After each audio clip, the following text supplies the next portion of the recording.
up? Enjoying the view? Hope I didn't interrupt anything. Wanted to swing by. It's been a little bit since we seen each other and talked, and hope you're doing well. Hope you're doing real well. How's life been, actually? Are you doing all right? Anything picked up? Anything new? Did you get a haircut? Did you change your hair? Did you move? Did you find somebody new? Did you find yourself? Maybe, right? That's important. Trying to find yourself after something traumatic happens, right? Is trying to put the pieces back together, try to make some sense out of the senseless, a little clarity in the chaos, that sort of thing, right? I'm doing well. Life has seen it fit to give me a promotion, right? I not one that is specifically financially paid, but through it invaluable in its own sense, right? It's something that you can't really put a price tag on, but through that promotion, I've been given more responsibility, right? As I once was in corporate life, more responsibility, but the same pay. More work, but it's the same paycheck, right? Doing work for 3 people, but being paid for 1, sort of thing. But being able, and let me digress before I get back to a bit of a point here. Being able to not put a monetary value on a increase of whatever degree in life is something that, as an entrepreneur and as a business owner, you look forward to. Those are the diamond in the rough moments in life that you're not anticipating, but it happens anyway through either grace of God, which is great, or just the universal vibe, or right place, right time, whatever it is, randomly.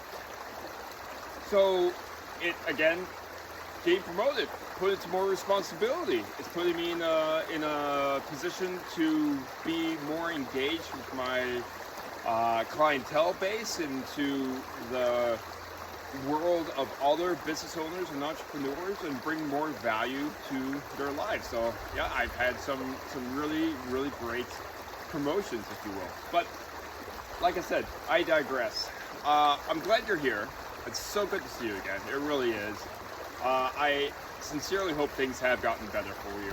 But if they haven't and you're still trying to figure it out, let me see what I can do to help that. Let's call this From Chaos to Clarity, Future-Proofing Yourself in Today's World, right?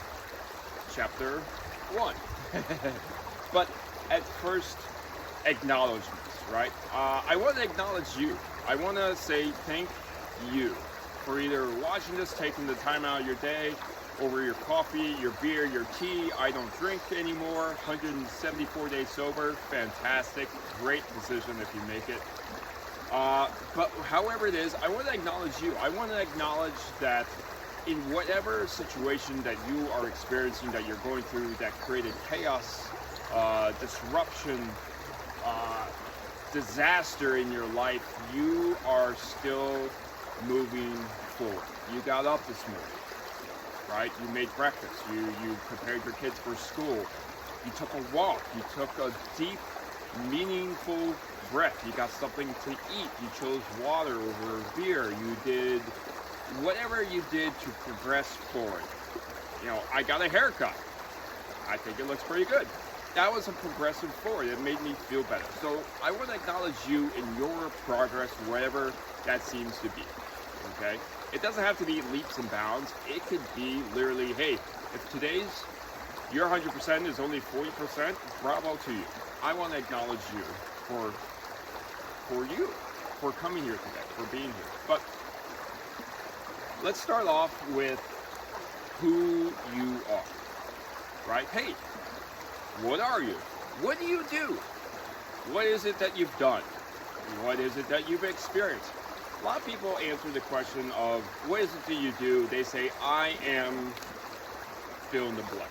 right? I am plumber, I am electrician, I am a teacher, I am a police officer, I am a doctor, dentist, dot, dot, dot, right? All very great and respectable career paths, no question. But what that leaves is our own personal interpretation of wherever that is, right? So if I say again, hey, I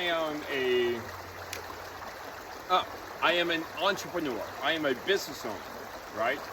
And just leave it at that, you perhaps, or somebody perhaps perceives that as, oh, this is someone who couldn't hack it in a work world, who maybe got fired, who got laid off, who, is trying to make the next WYSIWYG, doohickey, whateverness, so and so forth, right? You have this preconceived notion that I am an entrepreneur, therefore I am the 9-to-5 life didn't work out for me, I couldn't hack it, whatever, right?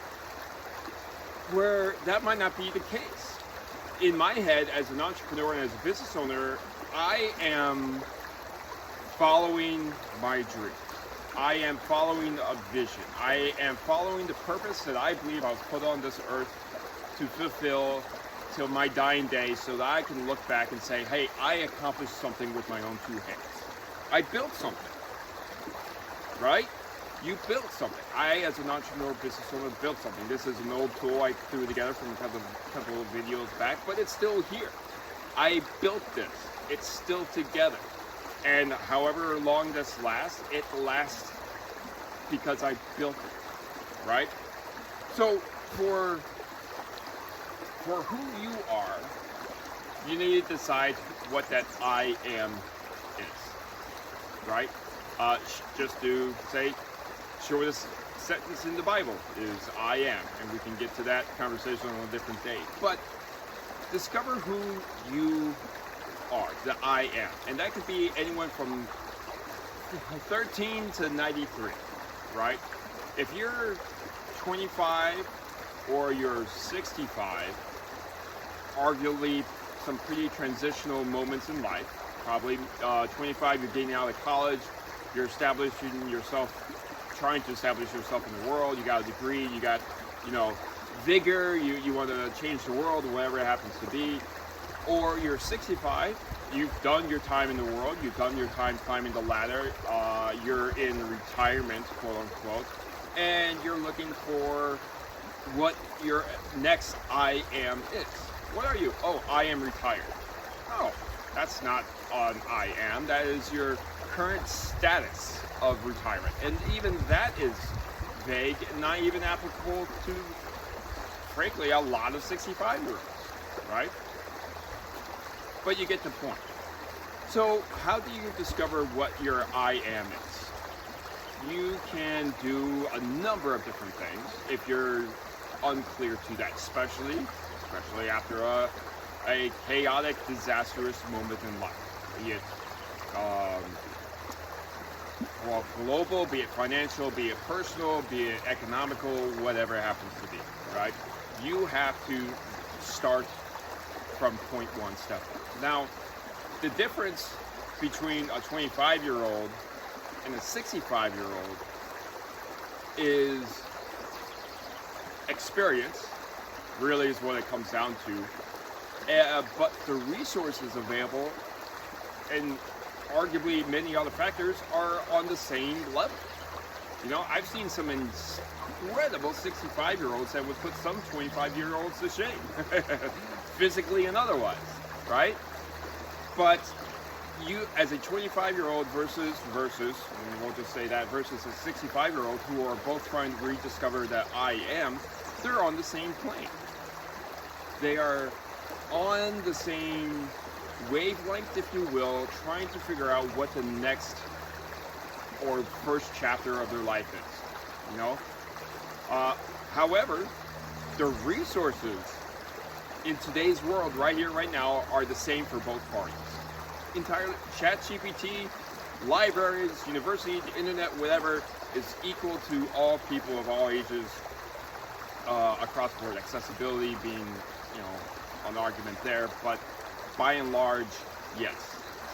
So Everything a 25-year-old could do, a 65-year-old could do, and vice versa. They are not limited to the available resources, if you will, but they are unlimited to the possibilities of whatever they want to do next, right?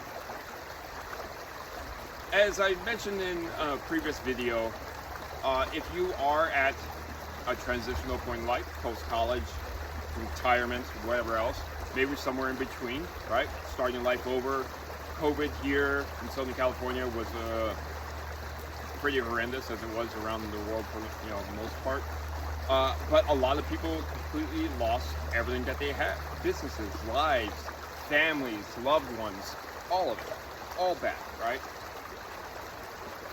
And I personally know a lot of people who were atop of cloud 9, top of the mountain, upper six-figure income, loving life, everything else, and COVID came through and just decimated it.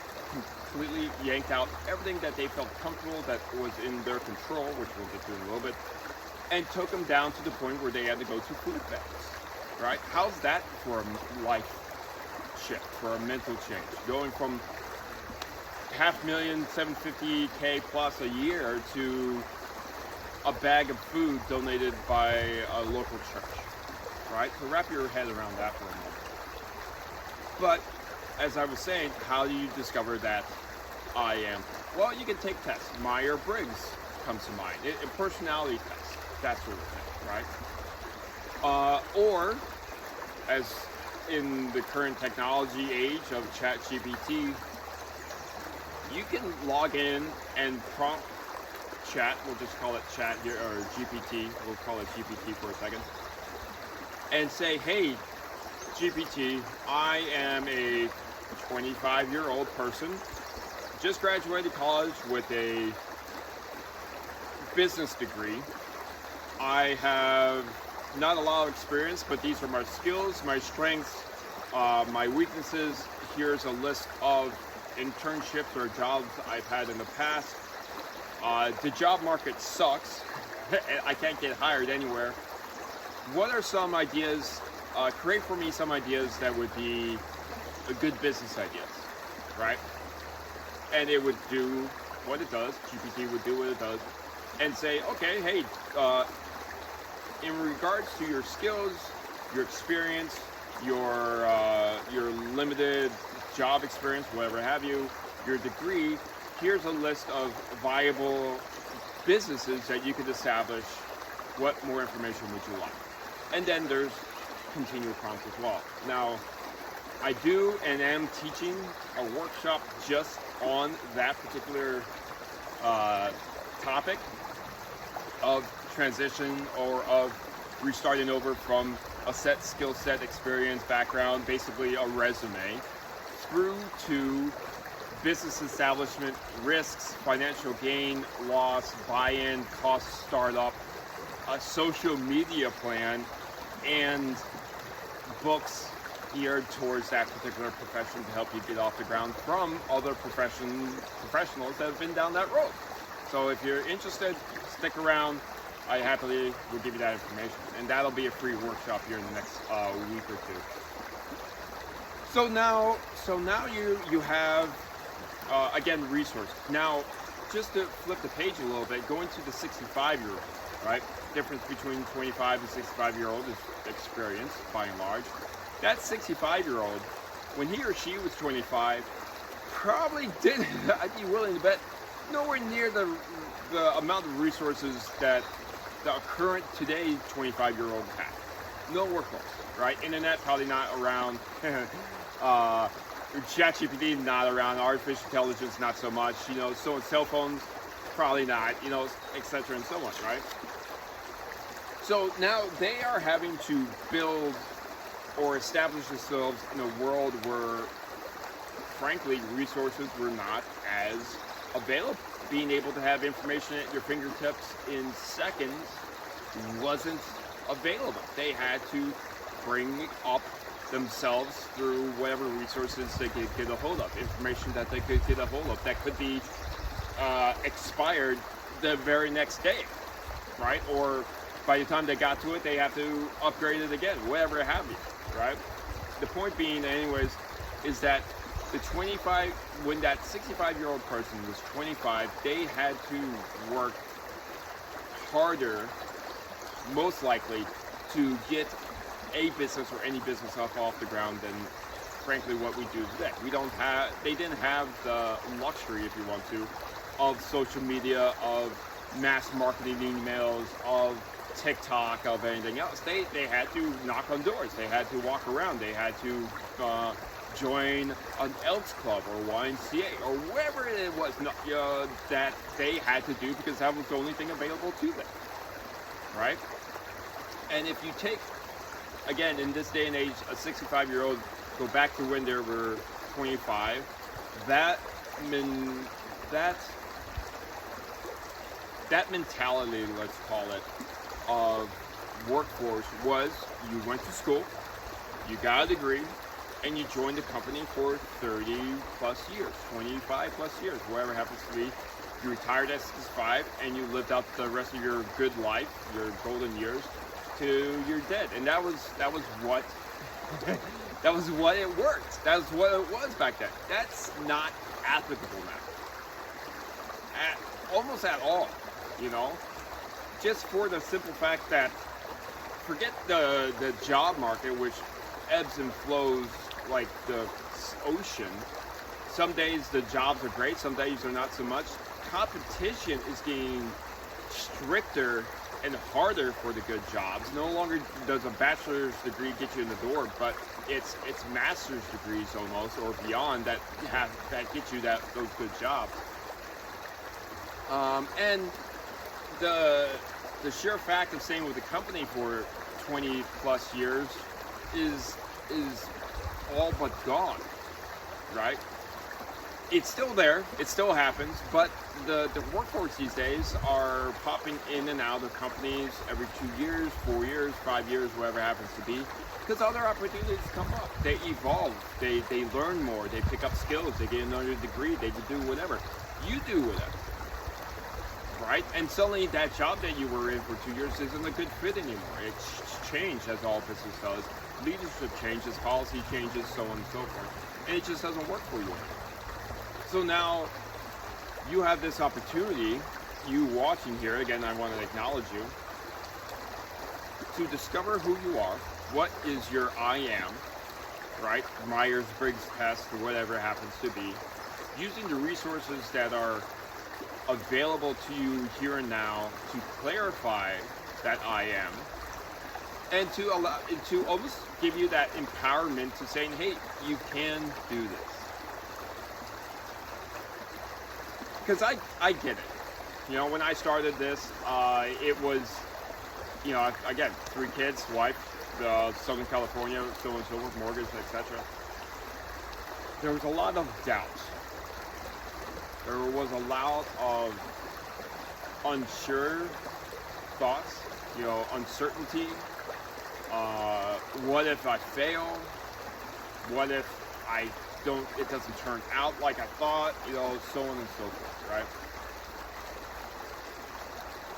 And I'll tell you what, I chose to go with the maybe it would work over it definitely won't if I don't try. Right? I will take a maybe it will work over a definitely I won't try every day of the week and twice on Sunday. And again, in this day and age, in this environment that resources are plentiful, there's almost not an excuse to not try. There are local business support communities sponsored by counties, governments, and so on, that will actually walk you all the way through success at almost no cost to you. SBDC, Small Business Development Centers, I believe is what they're called, found everywhere here in Orange County, will literally walk you from day one to first profitable dollar for almost next to nothing, and they are, to my knowledge, all sponsored by Nothing But Grants, because they see the value in people's dreams and visions and hope, that when nothing else works, when careers have failed, when companies have closed down, when ideas have collapsed and crumbled, they will sit down with you to reestablish your next I am this. So, in review, in conclusion, if you will, chapter 1, I am what? You are what? Okay? Not just, make it a definitive, I am X person. I am a manufacturer of value because I do this for people. I manufacture peace of mind because I do this. I help people procure a better life because I do this for them, right? I am X value maker because I do this for people. So keep that in mind. It's always good to see you again, man. I'm so glad you're here. I really, really am. I hope you're enjoying the view. I love this place. I love you, if that makes sense. And I'm really, really happy for you. And even though today might be rough, today might be a 10% day, 2% day, whatever, it's just enough to get up out of bed, to grab some coffee and get back into it. That's okay, because you're going to be fine, and you're going to be great. I'll let you enjoy the view, and I'll see you next time. Cheers. It's just enough to get up out of bed, to grab some coffee and get back into it. That's okay, because you're going to be fine, and you're going to be great. I'll let you enjoy the view, and I'll see you next time.